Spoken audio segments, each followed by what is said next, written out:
paixão. A ultramaratonista Rosana Almeida. A Rosana é a prova de que com disciplina e paixão é possível ir além dos limites e transformar vidas através do esporte. Bem-vinda, Rosana. Boa noite, obrigada. Eu agradeço muito a oportunidade de estar aqui e sou muito feliz por ter sido convidada e apresentar um pouquinho da minha história, da minha vida na corrida e o que aconteceu nesse tempo todo, o que eu fiz e o que eu venho fazendo ainda também. Ótimo. Te convido a sentar, Rosana, fica à vontade. E nós gostaríamos também de agradecer, que é muito importante, os que tornaram este evento possível.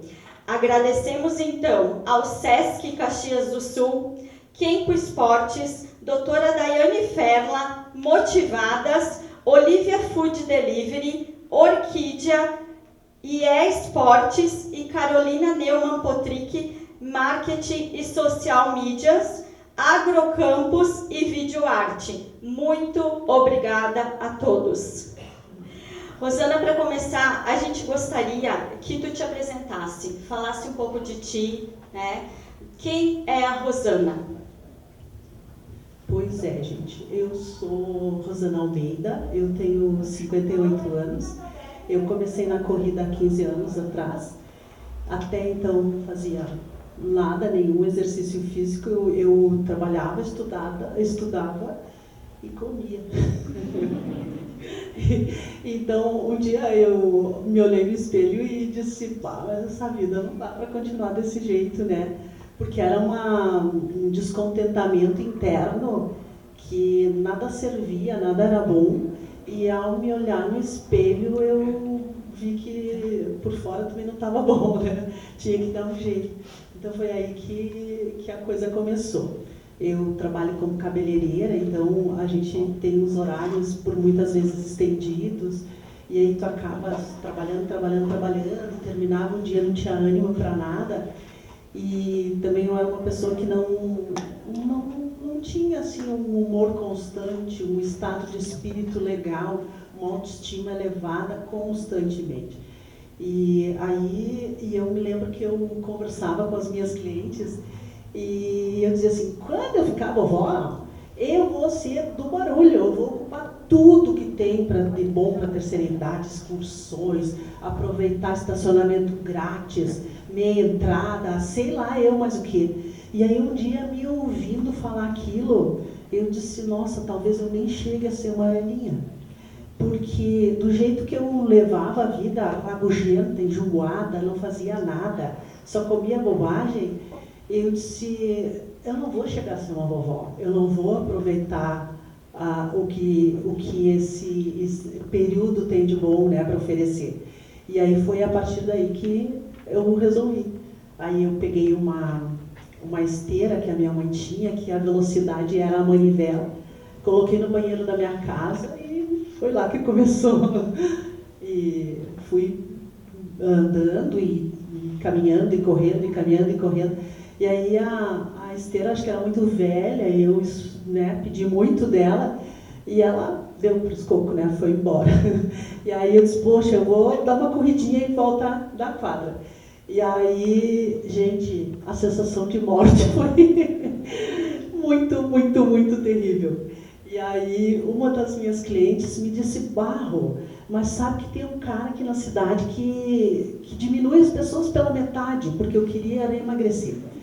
E ela disse, eu não sei quem ele é, eu só sei. E aí eu tinha o salão na Júlio, ela me levou na sacada e me mostrou o pé. Vai lá e pergunta. E aí eu cheguei lá, perguntei na portaria, eles nem sabiam, que na época era o Marial, né? E aí eles nem sabiam o que eu estava falando, mas tem alguma coisa parecida com isso lá no 7º andar. E aí eu cheguei lá e falei, olha, eu corri no banheiro da minha casa, fui correr na rua, quase morri, e aí me disseram que tu, além de ensinar a correr, diminui a pessoa pela metade, né?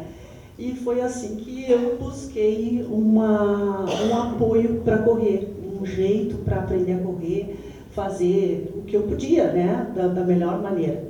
E eu lembro até hoje a festa que eu fiz, a minha irmã trabalhava comigo lá no salão, e eu cheguei em casa sapateando, vacina, porque eu tinha conseguido correr 3 quilômetros sem caminhar no meio. Então, hoje eu faço distâncias maiores, eu corro e eu gosto, acabei me apaixonando, porque eu comecei com um passinho, né? E isso me deixa muito feliz, muito satisfeita comigo mesma, porque apesar da gente ter altos e baixos no dia a dia, isso aí é da vida, né? É normal. A gente consegue mudar, a gente consegue fazer alguma coisa melhor, um pouquinho melhor, desde que tu decide e vai, né? Verdade. E Rô, falando mais sobre a corrida, sobre provas, sobre todas as tuas conquistas, trajetórias, a gente está podendo ver ali, né, acompanhar as provas que tu participaste, né?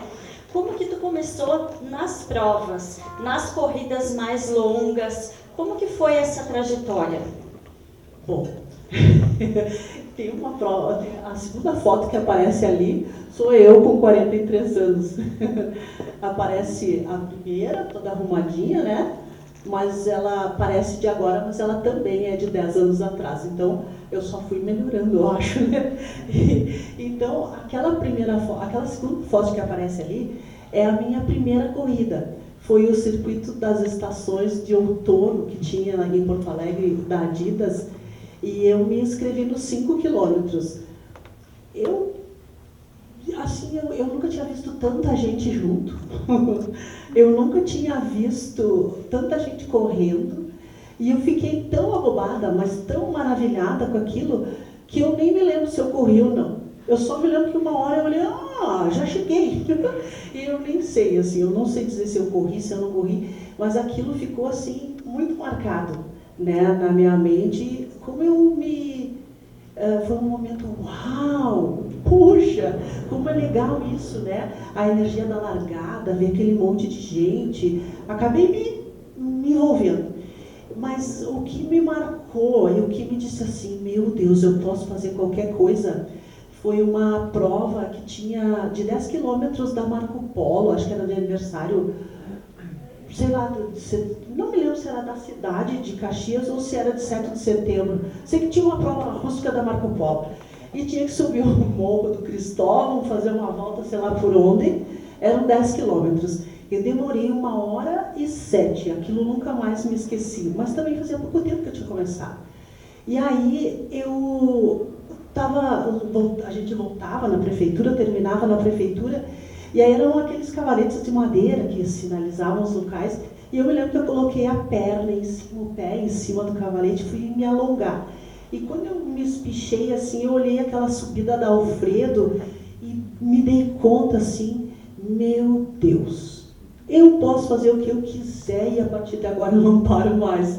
Sabe, isso foi o que realmente me marcou, foi o meu começo. E aqueles 3 quilômetros que eu cheguei fazendo uma festa, igual aquela dos 100 quilômetros ali que eu cheguei sapateando, de tanto medo que eu passei, depois eu conto a história da prova do Taí. Então foi isso assim. Nas longas, eu comecei, daí aconteceu a primeira maratona, né? Depois de um tempo, daí eu participei de muitas provas, de 5, de 10, de 8, do que fosse assim. A gente, eu, a Sola, a gente era chamada de Papa Troféu, onde tinha uma provinha a gente estava, sabe? Não importava o que era, onde era, se era de correr, se não era, mas é porque era muito legal. E a gente ia, se divertia, não tinha chip, eram umas borrachinhas e uns papeizinhos que a gente tinha que jogar no cestinho, assim, né? Tinha o pessoal dos quilômetros. Então, hoje em dia, é tudo tecnológico, é tudo cheio de coisinha, de showzinho, tá uma maravilha, né? Mas a gente começou, assim, bem raiz. E era muito bacana mesmo. E aí surgiu a primeira maratona. Comecei a treinar. E da onde que eu tirei essa história de longa distância, né? Uma vez o Marialdo me pediu um teste de esteira lá e tinha um tal do VO2 junto. E aí ele pediu porque era uma segurança, né? Para ter, o pessoal estava se desafiando, correndo. E aí eu entreguei o exame para ele, ele botou em cima do armário, eu digo, me dá esse exame aqui, homem, tu nem leu, nem me disse o que Aí ele disse, só ele disse que está tudo bem, né? Aí eu peguei o exame e levei, e a Sola Bressan é minha nutri desde então até hoje. E aí eu levei e digo, traduz esse treco aqui para mim. E ela me olhou e disse assim, tu para pangaré não serve. E ela disse assim, vamos tirar essas graxas desse corpo e vamos tocar correr. E aí ela disse, tu pode aproveitar e correr um pouco mais e se preparar, porque tu tem muito potencial para provas mais longas. Então, assim que começou. Daí eu fiz a primeira maratona e não gostei do que apresentei para mim, né? Porque a gente vai e corre com todo mundo, tenta a melhor classificação possível, mas a gente tem a nossa meta, né? Eu costumo ter 5 regrinhas assim quando vou numa prova. Então a gente concorre com a gente mesmo, assim, né? Ou perde pra gente ou ganha da gente. E então eu não gostei. Aí no mesmo ano já me inscrevi para maratona essa aí eu me esqueci de botar aí, de Buenos Aires. Aí fiz e melhorei muito mesmo o meu tempo. Aí voltei para Porto Alegre, fiz e melhorei bastante o tempo. Aí fui para a Ponta, fiz, melhorei de novo. E aí comecei a correr a TTT. Aí eu corri em dupla mista, que a gente ganhou. Corri em dupla feminina, que a gente ficou em terceiro. E corri 2 vezes solo, que uma vez fiquei segundo e na outra vez eu tive o prazer de ganhar a TTT, né, que é uma prova tão famosa e tão legal, que a gente sempre buscava o melhor que conseguia, né, e foi muito legal, foi bem bacana, assim, e assim que começaram as longas, né. A partir daí eu fui convidada pelo Gil e pela Dani para fazer a Comrades, que eles iam todos os anos na época, porque a Comrades tem aquela coisa que se tu fizeres 10 vezes, tu passa a ser um green number, e aí tem uma série de coisas assim que é legal da prova, né? A Comrades é uma corrida que acontece na África do Sul, e eu acho que mesmo que seja um corredor de 2, 3, 5 quilômetros, deveria ir lá e fazer essa prova, porque ela é sensacional. E aí, da Comrades de 90 quilômetros, eu passei a fazer, eu me inscrevi na Extremo Sul, que é aquela do Chuí até o Cassino, e depois eu me inscrevi, sei lá, um monte de coisa, sabe, e fui indo. Depois eu gostei de fazer prova de circuito, prova de pista, né, prova de circuito curto, 24 horas, 12 horas, e eu não sou muito chegada de correr no barro, sabe, parece que o barro, sei lá, mas afinal, um dia, quem sabe, né,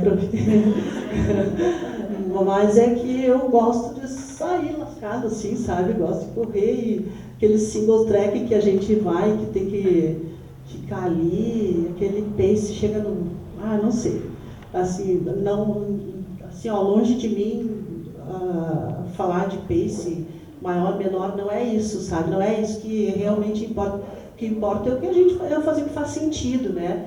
E eu no barro me parece que vou cair, que vou me machucar e que daí eu vou ter que trabalhar toda quebrada e assim vou indo. Mas eu acho que é um medinho mesmo. E dessas provas todas que tu fez, né, tem alguma em especial, uma história que tu gostaria de contar para nós? Gente, eu sou muito, muito, muito apaixonada por todas as provas que eu fiz. Tanto é que para fazer essa apresentação eu tive que escolher algumas coisas, porque são 15 anos de fotografias e todas têm uma lembrança. Daí eu fui olhar os troféus, porque eu não me lembrava mais. Aí era tanta coisa, assim, e cada uma eu disse, não vou me lembrar disso. Pois me lembrava, sabe? Que nem a Maratona de Caxias, eu participei quando era lá na terceira légua, que ele morreu toda. E aí depois eu fiz a segunda vez ali. A primeira vez eu fui a segunda, aí dessa outra vez que teve, fui a primeira. Então todas elas assim, a gente tem um carinho tão grande, mas aquela edição, as edições da África, como eu falei, todo mundo deveria ir lá e conhecer como que é feita essa prova. Ela é um trajeto de 89 e pouquinho, a gente fala 90, são 23, tem anos que é 23 mil ou 25 mil vagas. e todas as vagas são sempre preenchidas e só tem a modalidade de 90 quilômetros. E tu tá correndo lá e tá vendo pessoas que tem um número, que a gente leva o número de peitos, tem um número de corridas que já fez. Aí tem gente com 20, sabe? Eu fui na 90ª edição, foi a minha primeira edição. E agora em 2027 vai ser a 100ª edição. Se Deus quiser, eu vou lá de novo.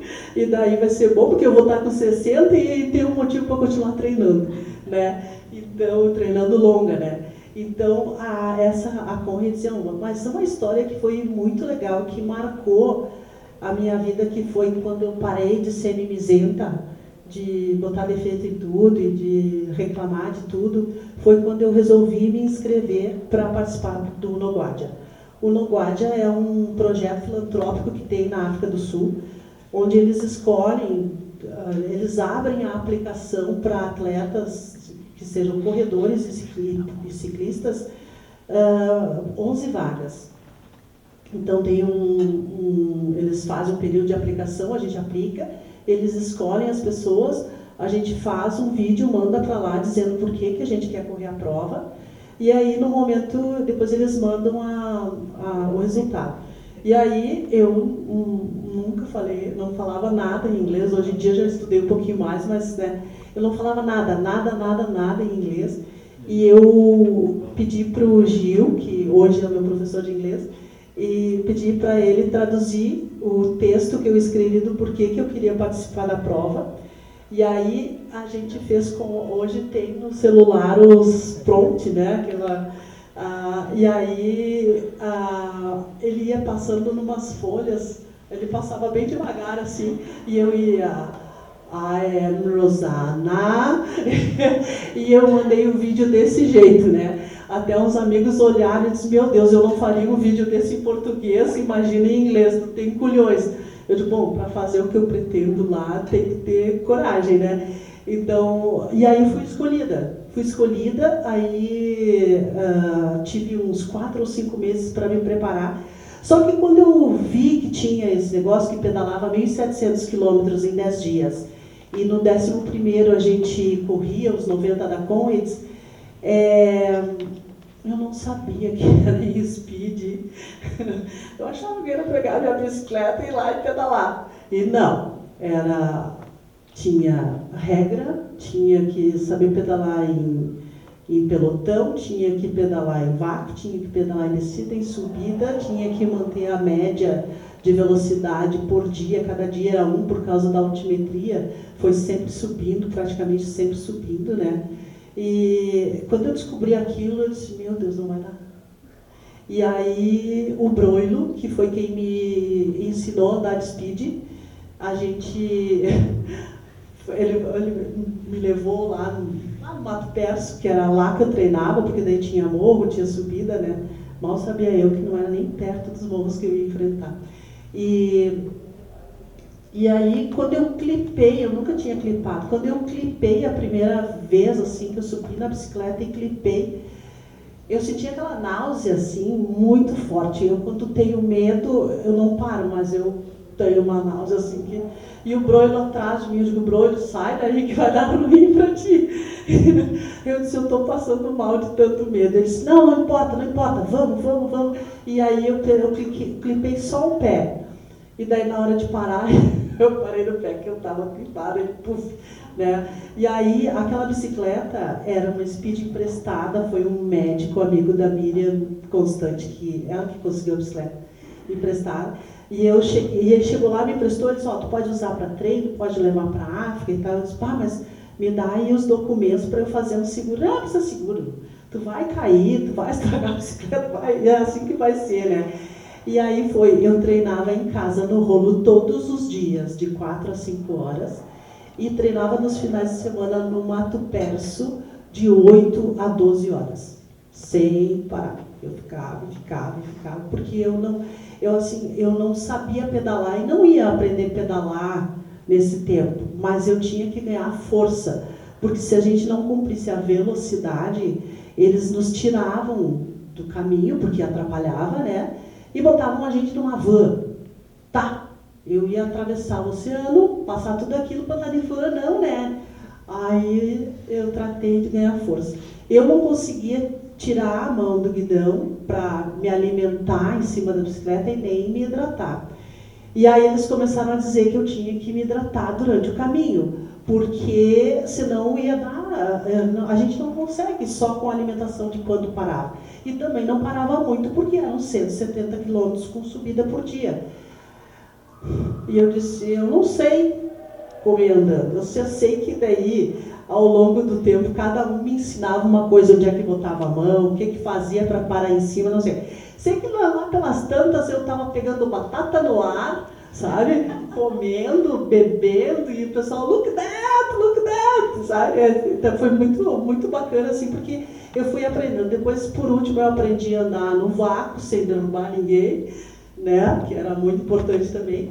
E foram 10 dias daquele jeito. E a gente era obrigado a estar no lugar que fosse nos receber até umas 4h30 da tarde, porque depois era muito perigoso. Há animais, vida noturna, aquela coisa, né? E também a violência que existia nos lugares, porque é muita pobreza, né? E aí a gente tinha duas vans que eram chamadas mothership, que levavam mantimentos, borracheiro, mecânico, aquelas coisas todas, e a gente ia pedalando. Então, a gente foi recebido em posto de gasolina, em brigadas, como é que chama? Coisa de exército, né? Onde eles batalhões, em casas que recebiam pessoas de rua, tinha umas casas lá que era a coisa mais esquisita, parecia um cupinzeiro um pouco maior, que era feito de um barro que eles tinham lá. Era chamado deserto de Karoo, por onde a gente passa, mas não um deserto de areia, uma vegetação esquisita lá, que é a mesma coisa que nada, né? Então, e assim, esse pedal, essa jornada, era pra a gente tinha que arrecadar fundos e levar para lá. E em todos esses 10 dias a gente passava nas instituições onde ia ser entregue esses valores para cada uma dessas instituições que o Noguaja atendia. E o 11º dia, a gente chegou no 10º dia lá, já eram umas 10, 11 da noite, 2 horas da manhã do 11º, a gente já estava lá, indo para a largada da Conrads, tudo faceiro, né? E é por isso que é uma coisa tão legal, porque eu não sabia pedalar, eu nunca tinha viajado sozinha, eu não falava inglês, então para eu entender o que era a ordem de cada dia, eu ficava bem atrás no pelotão e depois eu ficava copiando o que eles faziam e tentando entender o que se diziam, né? Tinham mais 2 brasileiros, mas a gente não podia ficar conversando o tempo todo, porque a gente tinha que cumprir as normas, né? Então eles me davam uma pincelada e eu ficava atrás. Quando eu entendia, eu ia me colocando mais ou menos aonde era a minha velocidade do pedal, né? Então essa é uma história muito bacana. E as outras histórias são... A outra prova muito legal que eu gosto bastante é a Extremo Sul, que é do Chuí até o Cassino, que a gente faz correndo. No ano que eu me inscrevi, a gente tinha 64 horas para completar a prova. E aí eu digo, eu acho que eu vou fazer 44, né? Vou me puxar, que não vou ficar 64 horas sofrendo e correndo essas areias. Porque a prova mais longa que eu tinha corrido era Conrads, eram os 90, né? E aí, fui correndo, e aí eu parava nos postos, a gente tinha que ser autossuficiente a cada 40 quilômetros, 42, conforme dava para montar as barracas de apoio, né? E aí a gente ia correndo e o pessoal dizia, cuida que vai alucinar, né? E eu dizia, meu Deus, como é que faz para alucinar, né? E diziam que assim, o cansaço era tanto, o esforço que se fazia era tanto que alucinava, a privação de sono alucinava. Eu disse, bom, eu não vou ficar noites e noites aqui sem dormir, eu vou terminar logo, né? E aí a gente começa a ver os olhos dos animais coloridos, daí tu começa, eu acho que é isso que alucina. E tem um farol lá que tu fica vendo o tempo todo, uma hora ele está de um lado, outra hora ele está do outro, daí tu diz, acho que é isso que alucina. Não sei o que alucina, não me lembro, assim. Acho que não alucina. Mas aí nos postos obrigatórios que a gente tinha que passar e mostrar se estava com todos os equipamentos, tudo que era obrigatório carregar, eles ficavam olhando e eu me lembro de dizer, gelo, estou atrasado, eu não quero ficar aqui. E aí, quando eu vi, eu demorei um dia, e aí no outro dia eles disseram, se tu apurar, tu chega hoje ainda. Eu disse, mas então deixa pra mim. E aí eu terminei com 36 horas, foi assim, bem bacana também, eu nem imaginava, né? E aí quando eu disse que eu ia fazer em 44, vai fazer de helicóptero. Eu disse, vou fazer correndo, né? Mas, é bacana por isso, assim, porque a gente acaba se desafiando. Mas o interessante disso tudo é que a prova lá, o dia da prova, o dia de fazer a prova, é o teu treino mais longo. Porque o que vale é tudo que tu treinou. É tudo que foi feito para ir lá e fazer, sabe? Aquelas 4 horas diárias, 4, 5 horas de pedal diário, todo santo dia. Então, assim, eu tinha um rolo de equilíbrio que, assim eu começava a cansar, eu não parava mais em cima dele. Aí eu tinha um rolo fixo para completar as horas, porque senão eu caía, me machucava dentro da bicicleta. Para completar as horas, eu passava a bicicleta para o rolo fixo e terminava no rolo fixo. Por que eu não saía na estrada? Porque eu era sozinha. Porque eu tinha que fazer isso de madrugada e eu tinha medo, né? E aí, de andar sozinha de bicicleta, a bicicleta era cara e não era minha, se acontecesse qualquer zebra, eu estava fora. Então, eu fiz no rolo. E o pessoal dizia, tu não vai conseguir, tu não vai conseguir. Eu vou conseguir. Sabe, eu sempre acredito bastante. Tem dias que dá como é que eu vou dizer? Uma dúvida, aquele diabinho, sabe, que fala, não, hoje tu não tá bem, aí eu quero ir dormir, eu não sei o quê, aquela coisa. Todo mundo tem, sabe, inclusive a gente, que tem que treinar mais, porque assim, a gente tem que valorizar quem é do 1.600, né, quem é de correr uma milha, quem é dos 100 metros, porque ele está se dedicando para fazer aquilo. A pessoa que corre 5, ela está se dedicando, ela está destinando um tempo na vida dela, na agenda dela, para fazer isso. Então, e ela, para fazer isso, ela tem que querer. Porque a gente é feito para ficar sentado no sofá. Não pode, mas é isso que a gente quer, né? Então, assim, a gente tem a vida para tocar, tem família, trabalho, tudo, tem uma vida para tocar. Então, assim, qualquer que seja o quilômetro que a gente decide correr, ele é válido. Então, assim, eu só tenho que encaixar na minha rotina, correr um pouco mais, treinar um pouco mais, né? E assim, se para 5 quilômetros tem dia que a gente não está à vontade, imagina os treinos que aquele ali passa pra gente, né? Então, assim, tem dias que a gente não está afim, que o corpo não quer ir, e tu tem que dar uma negociada, tá? Então eu vou metade agora, metade depois, e assim que vai, sabe? Tá chovendo, corre em casa. Tá chovendo, corre embaixo das marquises. Não sei o que, vai cair um raio. Desvia, sabe? Acha um jeito de ir e vai. Porque eu só consegui chegar e fazer tudo que eu faço hoje porque todo esse tempo, de um jeito ou de outro, eu sempre fui fazer o que tinha que ser feito. Poderia ser melhor em termos de performance? Talvez.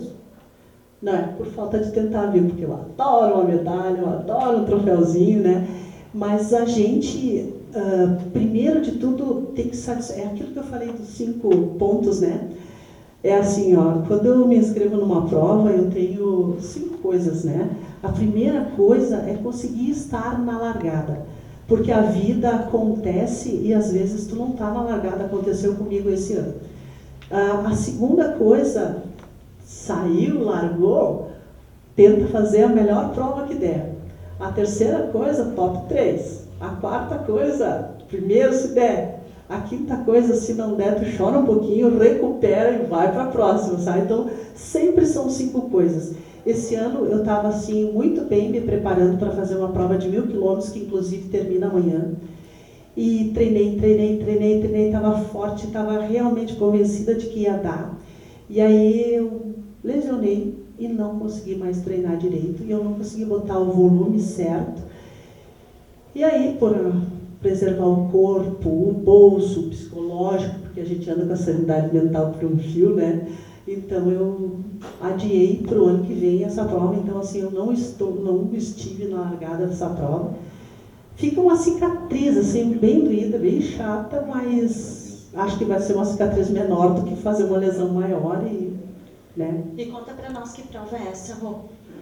Eu ia fazer uma prova que eu transferi para o ano que vem de 1.000 quilômetros. Essa prova é em 10 dias, tu tem 10 dias para completar. E tu tens que fazer até o 5º dia 500 quilômetros, ou então tá fora. E o outro corte aos 1.000, né? No 10º dia. E eu achava que, assim, as contas que eu fazia, tava dando tudo certinho, né? Mas, como eu falo, o papel aceita tudo.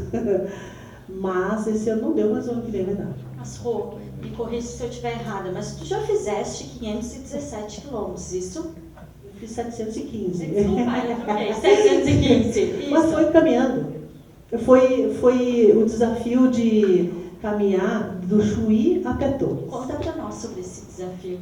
Esse também é muito bacana, não foi correndo, mas desde que eu ouvi falar que tinha a possibilidade de fazer a pé o litoral todo do Rio Grande do Sul, eu disse, mas eu vou fazer isso um dia, eu vou fazer.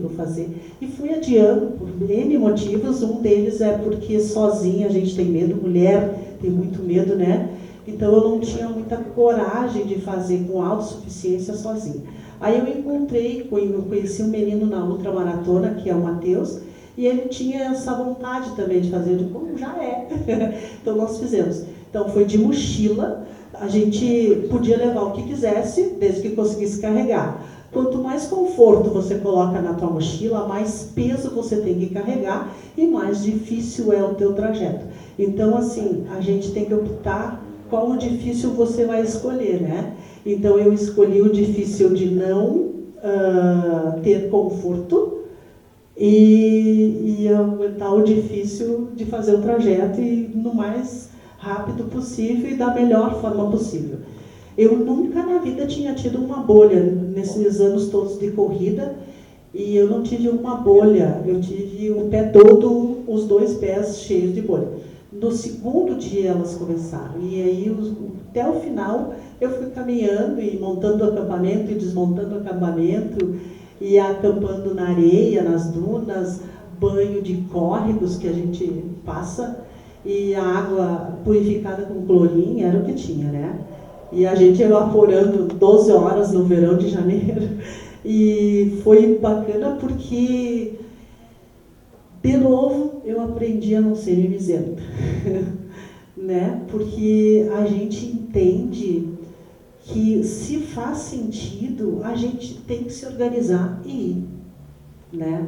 Porque hoje, lá atrás, quando eu disse que eu ia ser uma vozinha do barulho, né? Hoje eu estou beirando os 60, estou quase conseguindo o meu estacionamento grátis, né? E eu sei que dá, eu sei que consigo, né? Então, eu acho assim que a gente consegue, tudo que faz sentido para a gente consegue fazer, a gente consegue alcançar. E esse negócio de acampar escuro, sem conforto, não tinha uma mesinha, não tinha um banquinho, não tinha nada, mal tinha comida, né? Que a gente ia se dividindo, aquela coisa assim, e quando encontrava um mercadinho, um pescador, ou qualquer coisa, a gente fazia amizade, porque era puro interesse. E foi assim, a gente saiu dos moles do Chuí e chegou nos moles de Torres. Foi muito emocionante, foi uma jornada assim, muito legal. Falando sobre mente, né? A gente percebe que tu tem muito isso forte em ti, né? Eu me lembro que a primeira vez que eu me inspirei em você foi quando você fez aquele treino à noite em círculo, né, na igreja, né? Lembra? Eu dizia, meu Deus, ela é louca. E eu sei de tantas outras, né, que tu fizeste. E eu acho que precisa ter realmente uma mente muito forte para fazer um treino assim, em círculo, ou que seja numa quadra, como tu fizeste 100 quilômetros, né, lá na Dileta, enfim. O que tu pode falar para nós sobre mente forte? O que a corrida te ensinou sobre mente, disciplina, coragem e autoconhecimento? O que eu vou dizer? Autoconhecimento, a gente começa assim, ó. A gente não se dá, num primeiro momento, assim, a gente não se dá o direito de se autoconhecer, porque eu acho que a gente tem medo de mexer com essas pulgas aí, né? Então, porque a gente começa a saber que tem muita coisa para fazer e às vezes a gente fica meio desacorçoado de se melhorar nisso, né? Mas, o que acontece? Quando tu se envolve com o esporte, eu, no meu caso, tenho esse exemplo, né? O da corrida, mas eu acredito que qualquer esporte. Quando tu se envolve no esporte, tu vai e faz. Tu recebe uma orientação, é assim que faz, daí tu vai fazendo. No dia seguinte tu faz de novo, no dia seguinte tu faz de novo. Aí você vai e come o que você está acostumado a comer, né? A mesma dieta. E aí você vai fazer o teu esporte, você sente que, opa, não deu certo. Aí tu pensa, o que será que não deu certo? E aí tu vai. E aí você começa mas não deu muito certo aquilo, eu vou ter que comer menos. Aí você come menos, mas não foi dormir. Foi dormir tarde, amanheceu de festa. Teve uma situação, né?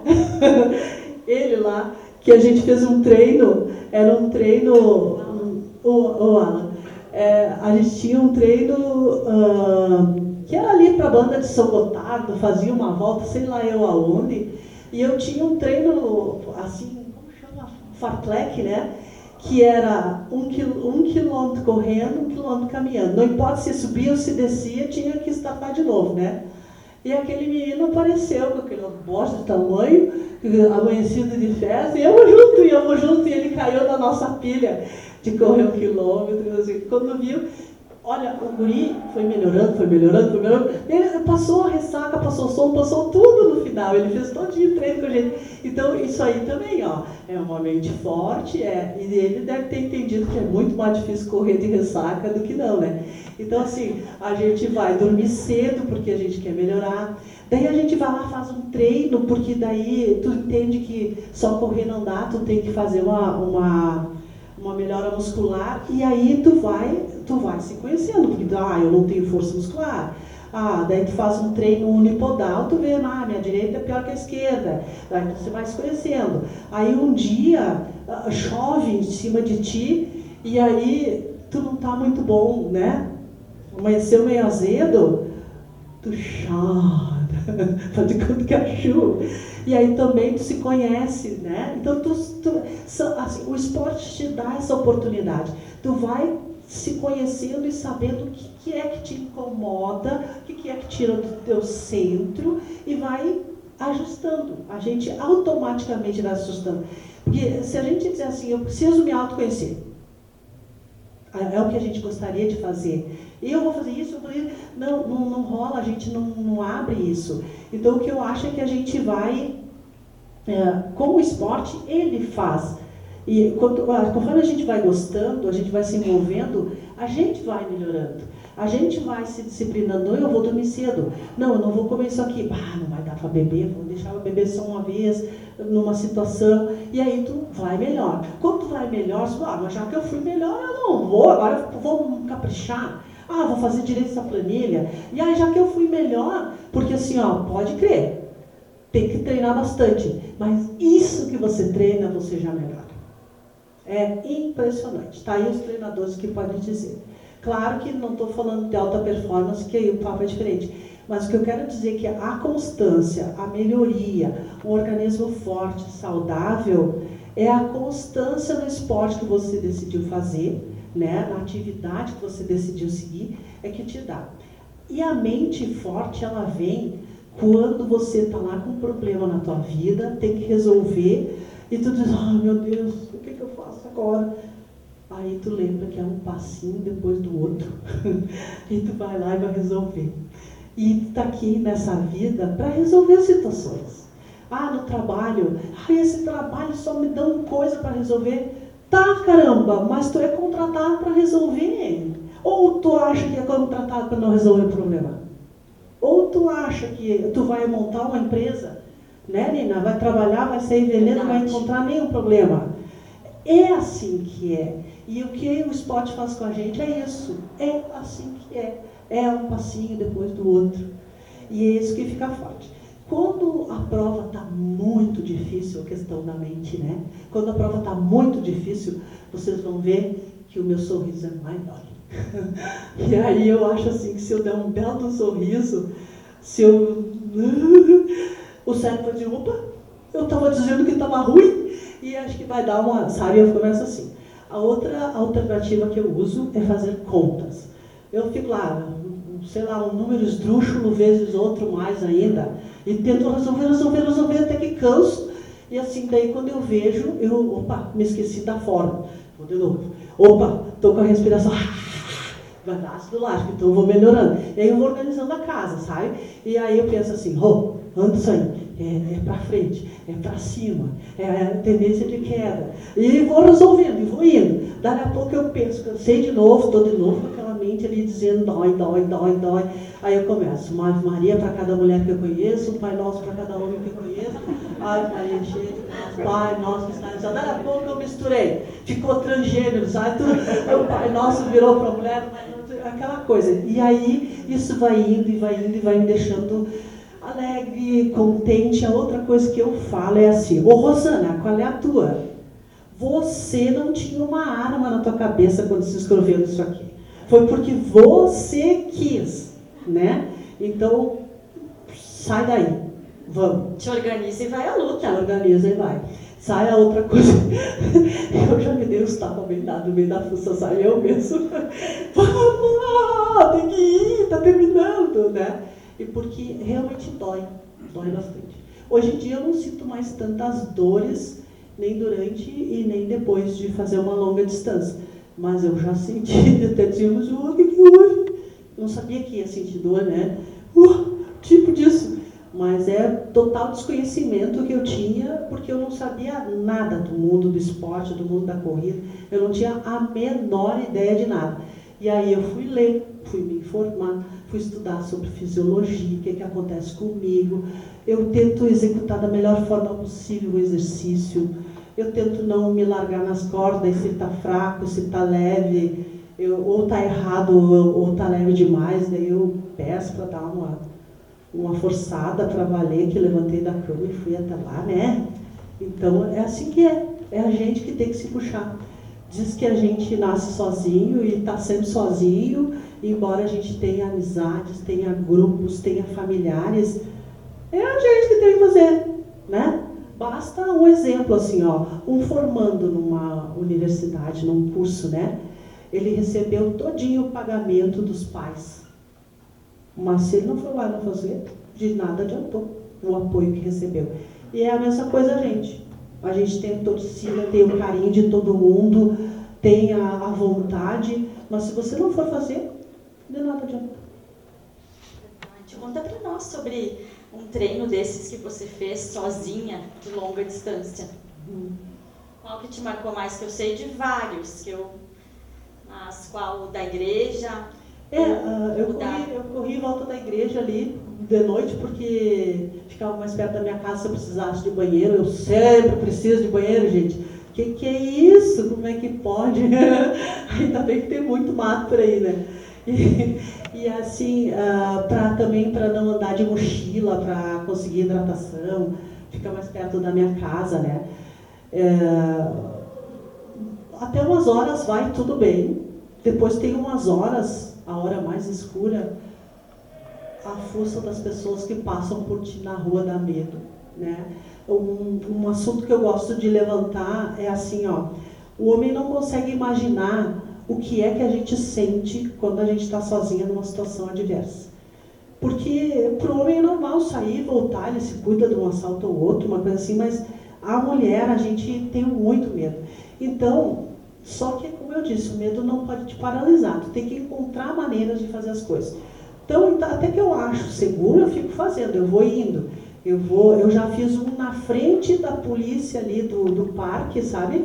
Fiquei o tempo todo rodeando em volta daquela quadra que tem um negócio para cima, assim, uma rede, bem na frente ali da polícia. Eu acho que eu fiquei umas 8 horas treinando ali de noite, porque era na frente deles ali, né?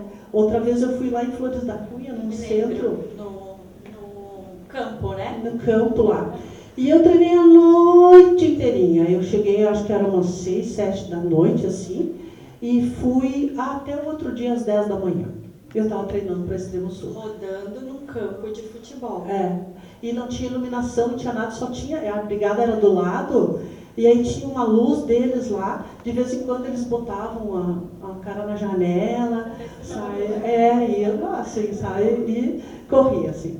E daí, quando eu estava mais cansada, eu pegava a mochila e colocava nas costas, porque era quando eu ia estar mais cansada, que eu precisava sentir o peso, né? Então, é mais ou menos isso. Mas, Rô, a gente sabe que tu trabalha hoje, né? Tu tem o seu salão. Como que tu faz para conciliar, né, os horários de treino, os horários de trabalho, família? Família, quem quer me ver vai atrás de mim. Na verdade, eu tento me fazer presente com a família o tanto que dá, né? Mas eu confesso que sou um pouco ausente. O trabalho, ele é um trabalho que eu tenho um salão e ele me exige alguns horários bem inusitados, né? Conforme a cliente, é uma prestação de serviço, eu costumo prestar serviço a hora que a cliente precisa. Então, eu tenho diversos horários. Às vezes eu costumo atender bem cedo, às vezes eu fico até mais tarde, e eu vou entre esses horários, assim, né? Que nem quando eu estava treinando ali para os 1000, eu ficava pingando, eu acordava bem cedo, fazia uma parte, depois dava uma folga, eu ia fazer uma parte, era o dia inteiro trocando de roupa, botando roupa de treino, tirando roupa de treino. No final do dia dava umas 4, 5 fardas lá, a máquina cheia, e é assim, tem que ir botando. Teve uma noite que eu terminei de atender às 10 horas, ainda me faltavam 10 quilômetros para terminar a planilha do dia. Eu fui, né? Aí fui, terminei, aquela coisa. E daí eu faço em volta de casa ali, que tem numa quadra não tem nada, na outra quadra tem uns que moram assim ali na rua, mas já conheço, na outra quadra tem uma garagem que é 24 horas, e na outra quadra tem um posto que é 24 horas, que fica o guarda lá, eu sei que ele está lá no escuro, né? Aí eu faço assim e fico até terminar, né? Então, o treino onde dá. Eu gostaria, que nem assim, agora eu estou inscrito na prova do padre, na prova da UMCC, que eu gostaria muito de ir treinar junto com a galera e tal, mas sábados eu atendo. Daí, a hora que dá, nos lugares que eu julgo mais seguros, eu vou. Senão eu vou lá no belo desço quantas vezes for preciso, até eu achar que estou treinada em boa. Para quem não sabe quem é o Belo, explica para nós esse sobe e desce várias vezes. O Belo ele tem 5 quilômetros de descida, né, e desce, depois sobe, e fica ali no final da terceira légua, que quando termina ele, tu anda mais um pouco, sai lá no Fagundes, lá em Vila Cristina, né? E aí ele é todo cheio de cotovelos, assim, o pessoal de ciclista que gosta muito de subir e descer aquilo. Eu só subi, nunca vou descer de bicicleta, porque vou gastar todo o freio. E aí, o Belo, ele tem, nesses 5 quilômetros, 680 de altimetria. Então, eu desci 8 vezes, desci e subi 8 vezes para fazer os 250 quilômetros dos Ronins, que é a prova na Serra do Rio do Rastro e lá naquela região. Então, para dar altimetria, né? E daí, 5 vezes 8, 40, dá uns 4.000, né? Não, 580. Gosta de morro pelo jeito, né? Gosto de morro. Conta pra nós do Rio do Rastro também. Essa assim, ó. A Serra do Rio do Rastro, então, tem a Up Hill, que eles, ano passado, eles comemoraram 10 anos de Up Hill na Serra do Rio do Rastro. E aí, no ano anterior, eu tinha ido e eu fiz o Shogun. O Shogun é a união de todas as provas. Tem 5, 10, 21 e 42, né? E aí, eu me inscrevi para todas, que é o Shogun. Porque eu disse, já ia estar lá, já ia gastar dinheiro, já tinha que, né? E antes eu não vou aproveitar. E aí que é uma prova ali que eu tenho um monte de medalha nos braços, assim, aqui. E aí, aquela prova, daí, quando eles estavam lá dando as medalhas, eles avisaram que no ano seguinte eles iam fazer a comemoração dos 10 anos e eles têm uma temática toda japonesa, então eles iam chamar, reproduzir aquela lenda lá, ou aquela história, sei lá se é lenda ou é uma história de verdade, dos 47 Ronins. E aí eles iam convidar 47 ultramaratonistas do Brasil para serem os 47 Ronins e correr os 250 quilômetros. E eu queria, porque eu queria, mas eu não conhecia ninguém da Up Hill, eu tinha feito só uma edição da Up Hill e eu não tinha um Instagram bombando, né, que eles são muito da propaganda e tal. Eu queria. E eu sei que hoje, uns 20 dias antes, tocou meu telefone, aqui é o Márcio da Up Hill e tal. E eu estava dentro. Mas eu treino sempre, eu estou sempre treinando. Eu cheguei para ele ali e disse, professor, 250 quilômetros de morro, vai? Daí eu disse, não é tudo junto, é dividido em 4 dias, né? Então a gente largava de Bom Jardim da Serra, ia até Urubici, subia lá pelas Morramas lá, Grão-Pará, Braço do Norte, Orleans, Treviso e subia de novo no último dia a Serra do Rio do Rastro. E terminava daí a volta dos 250 Ronins. E aí, nossa, eu estava tão feliz, fiz o tempo todo sorrindo, subindo e descendo, sorrindo, foi muito show. E aí eu só mandava mensagem, professor, terminei mais cedo, vou começar mais tarde amanhã. Porque cada vez que tu chegasse mais cedo, tu largava no outro dia mais tarde, né? E aí eu dizia, hoje, 4 da tarde, o máximo já vou estar no hotel. E foi muito legal esse Ronins, porque... Nossa, foi uma prova assim, muito marcante, né? E eu tive a grata felicidade de ter o meu irmão como apoio. E aquele guri, nossa senhora, ele destinou aqueles dias e foi só me pagiando. E eu nunca tinha feito prova com apoio. Porque eu sou daquelas que pego minha mochila, pego meu ônibus ou o avião e boto a mochilinha do lado, faço a prova e volto embora, né? E aí, aquela era obrigatório ter um apoio de carro. Nossa, mas é rápido que a gente acostuma com o bem bom, né? A coisa mais boa, assim, aquele calorão, um paninho molhado nas tuas costas, uma aguinha gelada, eu sou acostumada a tomar água quente, o que tiver, não importa, só ver o que tem que beber. E aí, nossa, foi muito bom, assim, então eu só tive que me preocupar em correr. Gente, que alegria, né? Porque as outras provas, vocês podem ver, sempre tem mochila, porque eu sempre vou... sem apoio, né? Fica muito caro levar uma equipe de apoio, assim, então a gente vai e faz. As 24 horas da pista lá em Caieiras, também levei, amarrei minha maletinha na grade, cada pouco eu ia lá, pegava o que eu precisava e zoou 24 horas, porque é tudo pertinho, né? Você vai lá pegar, não precisa ter alguém para te dar apoio. Mas é muito bom quando tem, porque tu não sai da pista, eles vão lá e te alcançam, né? Então, tu ganha tempo. Os 100 quilômetros da UMCC também. Todo mundo estava de carro de apoio. E eu me inscrevi também, uns 10 dias antes, naquela prova. Professor, será que dá para refinar? Não dá.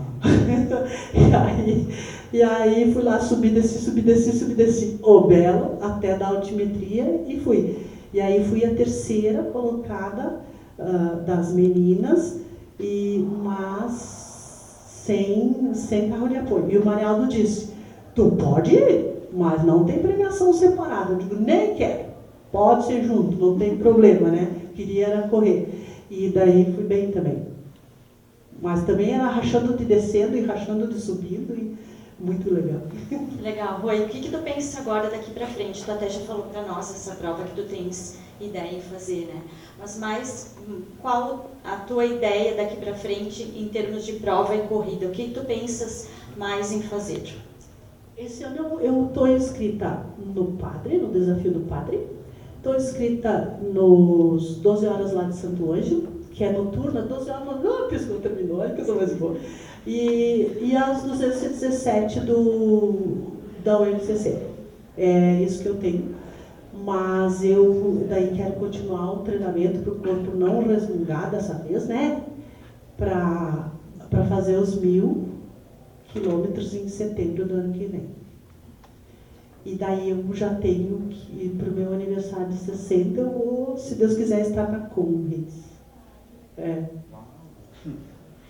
A gente gostaria, então, de abrir para um bate-papo. A gente gostaria que vocês, né, falassem aí, fizessem perguntas para a Rosana. O que vocês gostariam de saber, né, e que a Rosana respondesse. Bruna? Quem vai começar? Não fiquem tímidos. Podem perguntar, né, Rô? Ali.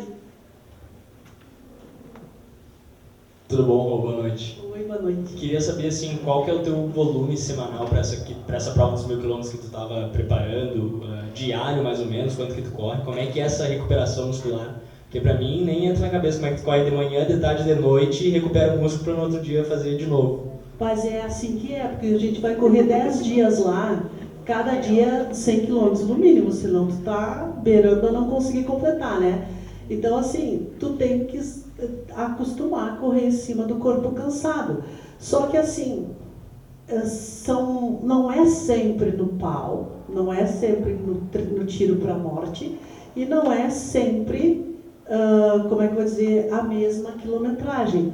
Ela vai em ondas, né? Um dia tu faz na grama, um dia tu faz regenerativo, um dia tu faz um fartlek, um dia tu faz uma subida com caminhada, tu caminha e corre, tu faz escadaria, e aí tu vai indo e vai colocando. O volume, assim, ó, já estava chegando em 250. Quando eu comecei a sentir dor, eu estava em 250 por semana. O maior treino era no domingo, que é o dia que eu não tenho que atender. Daí ele ia assim. E daí na segunda, teve um domingo que ele botou 105, na segunda tinha 60, depois tinha 40, depois tinha 30, depois tinha 60 de novo, daí tinha 18. Ai, coisa mais boa, quinta-feira era boa, porque era 18. E dava uma folga, porque daí tinha mais 25, 30 na sexta, aí o sábado e o domingo tu tinha que colocar 90, 100, sei lá vai. Estava em 250 ali, daí eu fiz uma lesão no glúteo e deu ruim e depois parou ali. Mas ia chegar em 340, né, professor? E a gente tem que, assim, ó, eu tenho, daí como é que faz? Como é que faz isso, né? Eu tenho 15 anos de corrida contínua. Isso já é um acúmulo, né? Eu tenho facilidade de não ficar com ácido lático, não fico com a musculatura dolorida. Tem um videozinho ali que estou sapateando, é a prova dos 100 km do Taim. Eu fiquei feliz que eu ganhei a prova, eu fiquei feliz que eu reduzi um pouco o meu tempo nos 100 km, mas aquela felicidade ali era de ter passado no escuro, no meio de uma serraria, cagada de medo de estar lá sozinha, de noite. Então, assim, mas eu chego com ânimo assim, eu termino bem, eu fico bem, né? Então, assim, hoje eu fico assim, no começo eu sentia, eu dizia, meu Deus, não vou poder fazer um xixi, vai me doer. Mas hoje em dia eu tenho essa facilidade, mas eu acredito que é pela constância de sempre treinar. E assim, ó, como eu disse, eu resolvi fazer a prova, essa e as outras menores também tem um volume grande, eu tenho que treinar todo dia, né? E o que faz a gente descansar é o tipo do treino, né? Que um dia tu tem que exigir um pouco mais, um pouco menos, e é um tal de um descanso ativo. Que nem assim, quando manda correr leve, é para correr leve, né? Não é para acelerar, porque daí tu não vai conseguir fazer. Então, as duas coisas que eu acho que a gente tem que fazer, no momento que tu pede auxílio a um treinador, tu tem que seguir. Tem que acreditar nele e confiar que vai dar certo aquele treino. E fazer, né? fase. A outra coisa é buscar, ou com uma nutri ou não, mas a organizar a alimentação. Porque assim, ó, o tanto de comida que vai, isso é que é chato.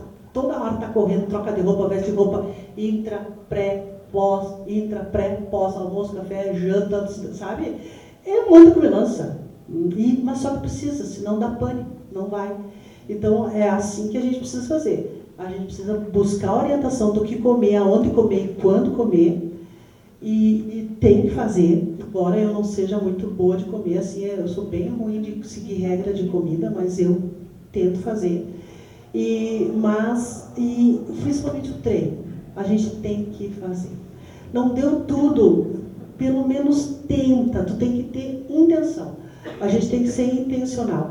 E a gente tem que, no meu entendimento, são coisas que, é o meu exemplo, né?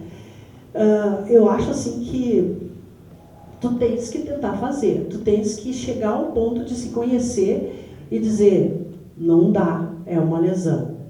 Ou eu estou fazendo mimimi, eu estou cansado ou eu comi pouco e estou prejudicando o treino, sabe? O ponto de se conhecer é isso, o autoconhecimento é isso, tu tem que saber se tu tá com fome, se tu tá com sede, se tu tá cansado ou se tu tá de mimimi, ou se tu tá de lesão, porque a gente sabe quando a gente sente uma dor, que é uma dor do cansaço, e a gente sabe quando é uma dor que vai virar uma bosta, sabe? Vai dar uma zebra. Então, hoje a gente sabe, né? É igual a gente sabe quanto que a gente está correndo sem olhar no relógio, pelo esforço, pela percepção do esforço da respiração. Então, a gente sabe disso, a gente consegue definir isso, determinar. É a mesma coisa, seguindo as normas do treinamento, as normas da alimentação, de descanso, de sono, né? Quando a gente está fazendo uma prova longa como essa, o teu descanso vai ficar comprometido, mas isso também é um treino. Não sei se eu te respondi, mas em suma é meter a cara e fazer. Então, eu queria aproveitar a deixa da tua alimentação, que tu comentou ali, né? E eu gostaria de saber como é que tu faz para tu hidratar, suplementar e comer, né, as calorias ali, que tu deve gastar bastante caloria todos os dias também. Então, fiquei bem curiosa para saber como é que tu faz, até para levar a suplementação nas provas longas ali, né? Deve ser bastante coisa. Assim, nos treinos, nas provas longas, eu geralmente, como eu vou assim, de mochila, eu uso o que a prova oferece, menos carne, né? Que eu não como carne. Então, eu como ali o que tem, bebo ali o que tem e levo algumas coisas específicas que ela me diz, assim. Geralmente, em prova, eu gosto muito de líquido, não gosto muito de ficar mastigando coisa, né? Então, eu faço uma misturinha lá de palatinose, whey, isotônico, sei lá mais o que lá que ela manda, todas as quantidades. E a cada meia hora tem uma garrafinha de uma coisa para tomar e água pura, né? É mais ou menos isso durante a prova. Na semana que antecede uma prova longa, eu aumento a ingestão de água, de aqueles hidrafil, aquelas coisinhas que dá para criança, e aumento a ingestão de carboidrato, a contragosto, né? Porque qualquer coisa engorda. E aí, mais aumento, né? Porque a minha missão é ficar de domingo sempre, né? Mas e não gasta muita caloria, viu? É só água que a gente perde. A caloria, assim, ó, tu mais depleta músculo do que gasta gordura. Então, por isso que a gente tem que repor, assim, o carboidrato, aquela prova do Taim, eu estava testando fazer uma dieta cetogênica sem comer carne, com ovo, e aí eu consegui. Lá, daí só durante a prova, eu usei isotônico e água. Foi o que eu consumi naquela do Taim, lá dos 100 quilômetros. Me dei bem, porque eu estava adaptada, porque eu já vinha fazendo, né, trabalhando em cetose já há algum tempo. Mas eu me saio melhor, mesmo usando pouco, quando eu uso carboidrato. Né? E a alimentação, a minha alimentação, assim, ela é ovos, vegetais, fruta, whey, né, para repor a meta de proteína diária, que é, conforme a Nutri diz, é 1,6 a 2 gramas por quilo de peso diário, né? Fracionadas entre as refeições. E ela é bem balanceada, praticamente comida. O que eu tenho de, assim, suplemento é na prova isotônico, e eu também uso creatina todos os dias, porque ela diz que ajuda a recuperação muscular e fixar, porque por causa da idade também a gente tem muita sarcopenia, né? Então acaba perdendo muita massa magra, não segura, e sem massa magra não tem potência, não consegue correr no inferno, né? Tem lesão. Então eu tenho que seguir mais isso. Mas é comida, arroz, feijão, essas coisas. Não uso muito pão, não uso muita farinha. Não é que eu não use nunca, mas eu tento reduzir, né? Açúcar, tem épocas que eu não tenho nenhum compromisso nem nada, assim eu como os doces, né? Mas quando estou meio que sério treinando para a prova, não boto açúcar, porque também a gente perde um pouquinho de performance. Açúcar é porcaria que eu digo, né? Mas uma comida legal, saudável, balanceada, qualquer coisa a gente come. Acho que é o básico bem feito, né, Rô? Funciona muito bem. E quem mais tem perguntas para Rô? Eu tenho uma pergunta. Rô, já que tu trouxe, né, a questão da sarcopenia, eu queria entender, porque tu disse que treina bastante, né, todos os dias. Tu treina só a corrida ou tu faz algum tipo de fortalecimento também? Que tipo de fortalecimento tu faz? Musculação. Na verdade, eu fiquei um tempo sem fazer, eu tive bastante mudança ali, agora mudei de sala, mudei de casa, foi bem complicado, foi um período bem complicado. Mas é uma musculação específica, assim, e a corrida, né? A corrida em morro, ela te deixa forte, a corrida em si, quando você cuida da forma, da execução, ela te deixa forte. Mas é necessário um reforço muscular. Eu estava sem o reforço muscular adequado, né? E foi o que eu acho que deu a lesão ali no volume. Sim, né? Então, o básico não foi bem feito dessa vez. O básico bem feito na musculação e na alimentação, né? Mais alguém, gente, tem pergunta para Rô? Ali. Ainda sobre a comida, né? A prova ali de autossuficiência dos 715 quilômetros. A tua água e comida, tu teve que calcular para carregar os 715, ou, por exemplo, assim, acabou a água, vou passar nesse postinho, vou comprar uma água? Não tinha postinho. Lá do Chuí até Mostardas, assim, ó, do Chuí até o cassino não tem nada, tá? Então a gente levou algumas coisas dentro da mochila e foi indo. Faltava, assim, 1 dia e meio para a gente chegar no cassino, a gente não tinha mais nada, só água e clorim. Água do córrego e clorim, que é aquele comprimidinho que purifica a água. Em 1 hora tu tem mais ou menos 1 litro d'água purificado por comprimidinho, né? Então a gente estava tomando água e como a gente estava chegando perto do cassino, a gente encontrava pessoas, né? E aí a gente ganhava coisa. Tinha gente que queria dar Coca-Cola, daí como eu naquela época não estava comendo nenhum tipo de açúcar, só o Matheus tomava Coca-Cola. E eu ganhei uns biscoitos lá, tipo, eu não quero biscoito doce, daí me deram um biscoito salgado. Mas é o que o povo tem na beira da praia, só porcariada, né? Deus, mas não tem uma banana. E daí, uma coisa muito legal que aconteceu, ainda no trajeto do Chuí até o cassino, tem um pedaço nesse caminho que tem muitas árvores e tem serraria. E aí o pessoal corta as madeiras, coisas assim, então tem bastante trânsito de caminhonetes ali naquele pedaço. E aí o chefe que levava essas comidas para cima e para baixo, viu a gente, passou por nós, aí ele, daqui a pouco voltou. Eu vim trazer uma comida para vocês. Arroz, feijão, massa e galinha. Eu comi arroz, feijão, e toda a massa, toda a galinha minha, e da coisa do Matheus, o Matheus comeu tudo. Mas era menino, né? Precisa de mais comida. E eu comi arroz e feijão. E ele não me deu o arroz e feijão dele, eu comi só do meu. Mas e aquele senhor, ele viu que a gente estava andando, ele não perguntou se a gente queria, ele simplesmente voltou, parou a caminhonete e nos entregou aquele alimento. A gente ganhava muita coisa. Teve assim, lá na Lagoa do Peixe, que é de Bojuru até Mostardas, na metade do caminho, não tem córrego. Então nós ficamos sem água. A única água que tinha era salgada. E aí a gente passou por uma caminhonete, e aí eu disse, Mateus, tu ataca, se tu não te atacar essa caminhonete, eu vou me jogar na frente. Pois eu me joguei na frente, eles pararam, e eu disse, a gente precisa de duas coisas. Se tem uma água, e a gente precisa de ajuda para passar a Lagoa do Peixe, porque tem muita correnteza, a gente não está conseguindo passar.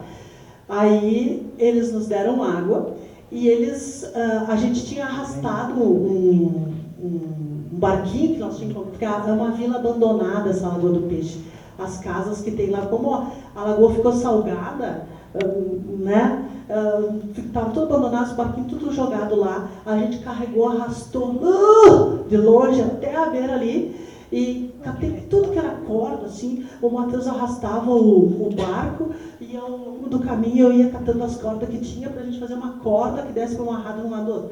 Aí quando a gente achou esse pessoal, eles nos ajudaram, nós botamos as mochilas dentro do barco, pulamos dentro do barco, e eles foram com a corda puxando, né? Sempre nos atravessaram lá, e eles ficaram eles no meio da correnteza, e a gente passou para o outro lado, sabe? Foi assim, a gente demorou, teve um dia que a gente ficou 2 dias e meio sem ver ninguém, nada. E daí vai terminando, era o que tinha. Aí quando a gente achou uma prainha, nem me lembro o nome da praia lá, tinha restaurante, nossa, meu Deus, comia arroz, tomate, ovo, um monte, sabe? E aí foi, quando tinha a gente comia, quando não tinha a gente não comia. Show, obrigada, Rô. Então, para encerrar, a gente gostaria que você deixasse uma mensagem, né? Ouvindo tudo isso que você falou, qual é a mensagem que você gostaria de deixar para a gente? Bom, eu tenho, assim, uma coisa que eu sempre falo, que a partir do momento que a gente se organiza, a gente consegue as coisas. E eu tenho, desde que eu trabalhava na rádio, lá em Vacaria, a gente fazia parte da Pastoral do Pão, da Pastoral da Mulher, e a gente auxiliava nos projetos que tinha, né? E tinha um projeto que a gente estava fazendo lá da Pastoral da Mulher, que a gente ficava procurando o porquê que aquele mulherio tinha tanto filho se não tinha condição, né? Era uma pesquisa que a gente estava fazendo para tentar melhorar a condição. E lá naquelas coisas a gente ficou sabendo que eram muitas questões do porquê que isso acontece, né? Então, uma delas, além de várias, né? Uma delas é que elas não podiam usar o anticoncepcional que era doado no posto, porque os maridos achavam que aí elas iam praticar adultério, porque não tinham risco de engravidar, coisa assim, né? E aí dava zebra em casa. Então era um desses motivos. Então, só que o pessoal, assim, quando não tem muito recurso, quando não tem muito conhecimento, que é um mundo pequeno, um modelo de mundo, ele é muito limitado, assim, e a pessoa com pouco alimento também não tem muito como ser inteligente, como atinar as coisas, né? Não querendo justificar, mas acontece, né? E aí a gente dava uma alternativa, dava uma sugestão de atividades, de receita, de conseguir, e elas arrumavam um problema para cada solução que a gente apresentava, né? E um dia a gente disse, tá, mulher, mas te organiza e vai à luta, então, né? E foi daí que surgiu, desde lá, 1900 e Guaraná, com rolha ainda, né? Que quando eu trabalhava na área de comunicação, que essa frase me marcou muito, porque a gente queria melhorar a condição das mulheres, queria fazer com que todo mundo tivesse essa gana, essa garra, essa força que todo mundo tem e que a mulher tem, porque ela é multitarefas. Todo mundo, a gente chama multitarefas que não existe, né? Que a gente consegue fazer uma coisa por vez, a gente consegue fazer uma coisa por vez com atenção plena, mas a gente faz muitas coisas que são necessárias. Então a gente, sabe, essa gana, essa garra, essa coragem que a gente tem, essa frase me ajudou a ir atrás e buscar, e eu uso ela sempre. E recentemente o Thiago, da Pacoá, ele fez uma collab e ele apoia alguns atletas, algumas pessoas, e ele costuma dizer que ele vê muita gente sendo, assim, a gente vendo gente de fora, famoso e tal, e a gente não sabe que ao lado da gente tem alguém que treina, que faz, e ele queria apresentar isso no Crônicas e também na collab que a Pacoá faz, e ele me deu essas camisetas. Então, eu fiquei muito feliz com esse Te Organiza e Vai, e essa arte foi a Suane, que é uma colega lá do Mioto, que a gente treina lá, que ela criou essa arte ali.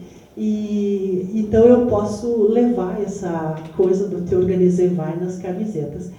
Então, é isso que eu queria. Eu acho, como é que eu faço para ir nisso, para dar conta de dinheiro? Eu me organizo, eu planejo, eu divido, eu pego a data da prova e divido no tempo de agora e vou indo, o que eu preciso, o que eu tenho que fazer, quanto vai, como é que vai ser, quantos tempos de treino, né? E assim, a partir da organização, eu acho que a gente vai muito longe, muito mesmo. Porque no momento que a gente organiza, parece que aquele banzé que tem dentro da cabeça da gente, que a gente diz, meu Deus, estou atordoado, não consigo fazer nada. Mas no momento que tu se organiza, parece que aquilo fica fácil e a vida sobra, né? Flui, assim. Eu acho que é isso que acontece. No momento assim que eu decido fazer alguma coisa e eu decido me organizar, sucesso, né? E é isso que eu desejo para todos nós. Muito, muito sucesso. Muita saúde, muita alegria, que a gente possa rir de nada, sabe? Correndo, assim. Sabe o que eu costumo dizer?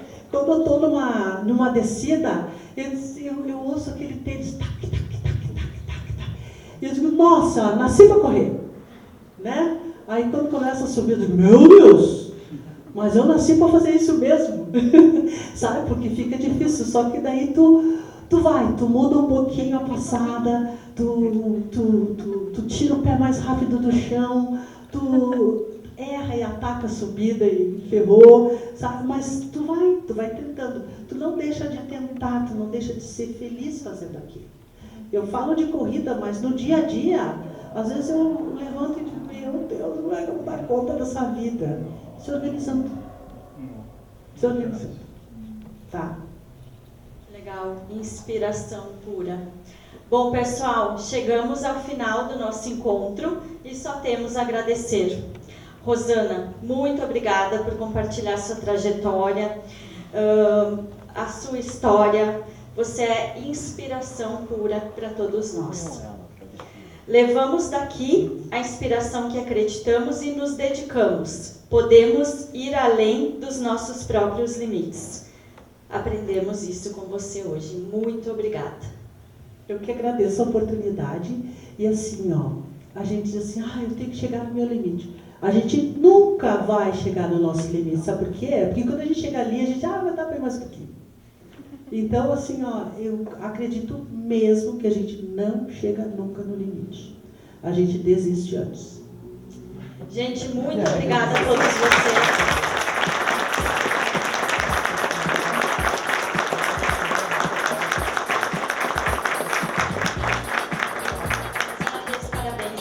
Rosana, muito obrigada a vocês todos presentes. E lembrando que essa é a primeira de uma série, né, que nós vamos ter de encontros do Reveza Conecta. Estamos agradecendo a Rose, a Rosana, e essa menina aqui que ninguém sabe o nome dela, ninguém conhece ela, né? A Nina, muito obrigado por vocês estarem aqui.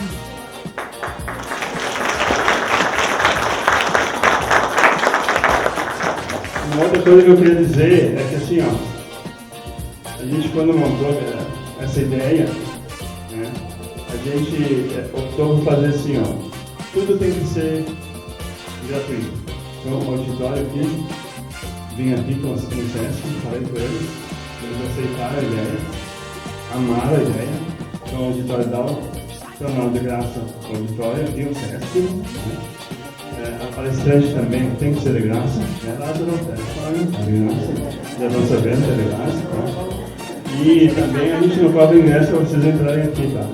E temos algum patrocinador que vai dar alguma coisinha para nós tomar um café lá em cima agora, tá? Muito obrigado e boa noite.